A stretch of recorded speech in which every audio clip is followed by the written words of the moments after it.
The featured company is a paid client of Proactive Group Holdings, and this recording is disseminated by Proactive on its behalf.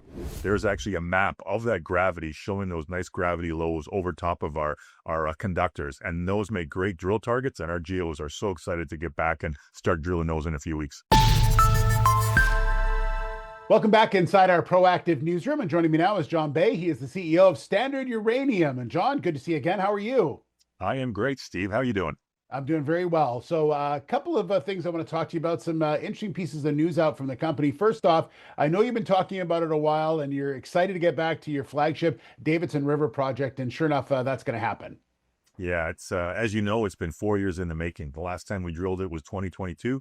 We've been doing a lot of work behind the scenes, especially in 2025. And news was out today. We're heading back. Everything's lined up and we'll be on site in about 3 weeks from now. Yeah, let's talk about some of the work that was done, because you use some modern day geophysics in order to really hone in on Warrior, Bronco, Thunderbird. Those are some of the targets that you want to hit. Yeah, so I think some of our investors and some of our followers would know that, look, we went back and drilled Davidson in 2022, and we were drilling off of the conductors. We identified those with geophysics, Z10 and V10, but the one thing we were missing was gravity. We've been trying different ways to get proper gravity, and we just couldn't figure it out until last year. We met a group called Fleet Space from Australia.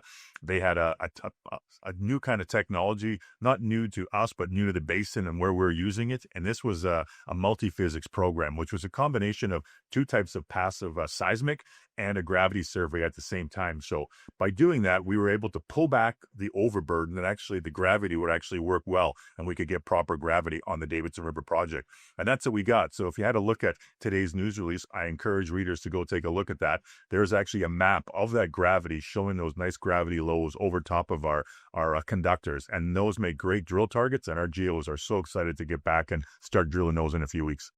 And Jon, you're planning on really maximizing the drilling. You're going to utilize two rigs here and basically simultaneously, right? Yeah, that's the plan, Steve. We're going to have two rigs on site. The first one's already there. The second one will be getting up there at the end of this month.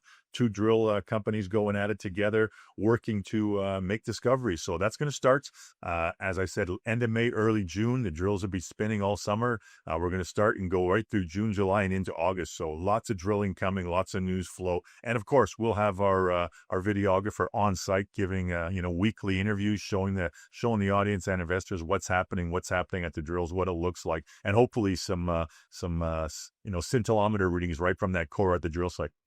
Yeah.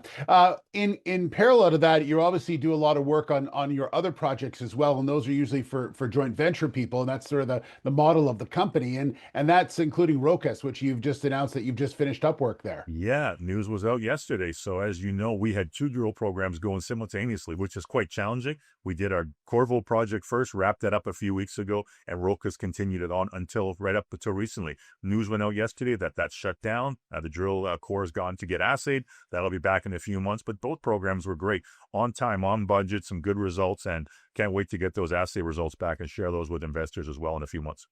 And lastly, Jon, just about, it sounds like this is, as you mentioned, it's been a long time since you've been back to Davidson River. You've been working on other projects as well, but it sounds like this is a very exciting year for the company. And last year you were busy. This year you're even more busy than you were last year. Just sounds like it's really all coming together the way you thought. Yeah, this is, Davidson River is the flagship for a reason. We built the company around this project that's got such huge potential. I mean, if you look at the map of where we are, we sit literally across the street from NexGen Energy Rook 1 project, which just got their final permits to start construction, which will start in a few weeks. And then Paladin has a triple art project in between us. So these rocks are phenomenal. It's a great postal code. We've got a massive land package at Davidson River. We haven't been back there for 4 years, and we can't be more excited to get those drills spinning again. So stay tuned. There's going to be a lot of news coming from the site, and I look forward to sharing that with you and your audience.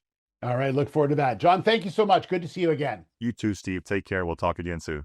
All right. Jon Bey, the CEO of Standard Uranium. The featured company is a paid client of Proactive Group Holdings, and this recording is disseminated by Proactive on its behalf. It is for informational purposes only and does not constitute investment advice, an offer, or a solicitation to buy or sell any securities. Viewers should conduct their own research and consult a qualified financial advisor before making investment decisions. The views expressed are those of the speaker and do not necessarily reflect those of Proactive Group Holdings, trading as Proactive Investors or its affiliates. No responsibility is accepted for any loss arising from reliance on the information presented.